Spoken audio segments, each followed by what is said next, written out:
by delivery. Our two Prime Ministers, Prime Minister Modi and Prime Minister Starmer, launched India-UK Vision 2035 in a fantastic visit by Prime Minister Starmer to Mumbai, setting out a shared commitment to deepen cooperation across growth, education, tech and innovation, and climate, and to build a partnership fit for the next generation. One of our commitments was to host a series of creative economy events, so I'm really delighted that we're putting our words into action today, and thank you to the British Council for hosting this. Because the creative economy, of course, plays a really vital role in UK-India relationships. It sits at the intersection of culture, technology, skills and enterprise, and is increasingly recognised as a really powerful driver of inclusive and sustainable growth for both countries.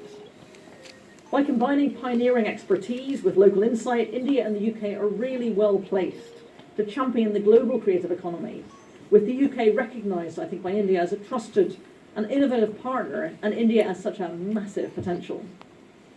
So in May last year, I was really delighted to witness the signing, along with the Secretary, of the Programme of Cultural Cooperation by Lisa Nandy, the UK Secretary of State for Culture, Media and Sport, and Gajendra Singh Shekhawat, India's Minister of Culture and Tourism. It was an absolute pleasure to be there alongside the Secretary of Culture, Vivek Agarwal, who I'm delighted to say is here today with us, and I really look forward to hearing his speech later. The signing of that Programme of Cultural Cooperation is a strong foundation for collaboration across the arts and cultural sectors, strengthening people-to-people connections and our shared diaspora ties. Its focus on digital technologies, exhibitions, collections, performances and events, cultural property and sustainability aligns really closely with the priorities that both our Prime Ministers laid out for both our nations. And it's wonderful the British Council has been identified as the lead implementing agency for that agreement, working with the UK's Department of Culture, Media and Sport and India's Ministry of Culture.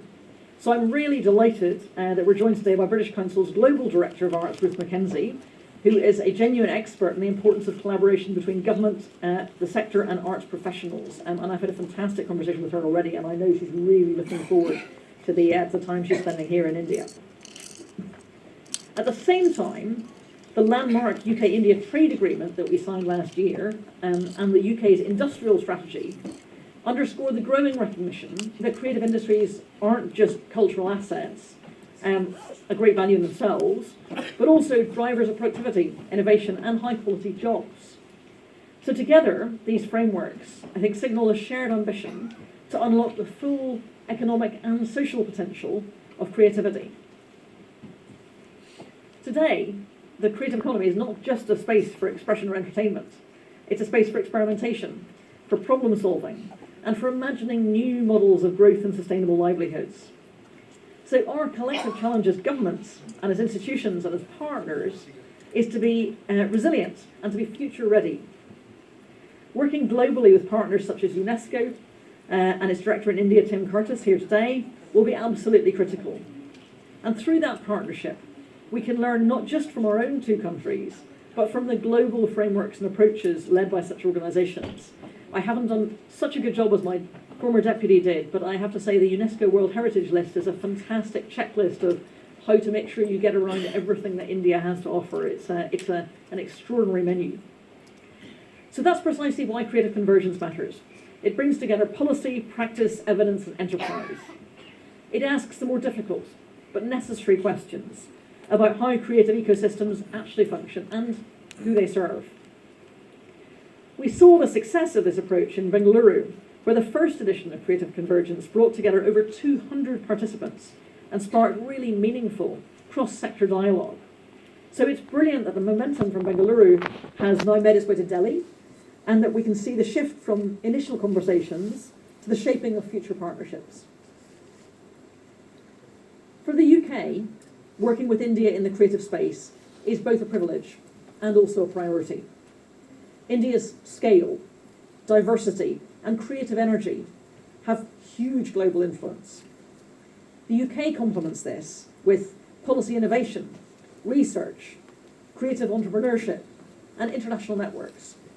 So together, I believe we can co-create models that resonate, again, not only in our own two really significant countries, but also across the wider global creative economy.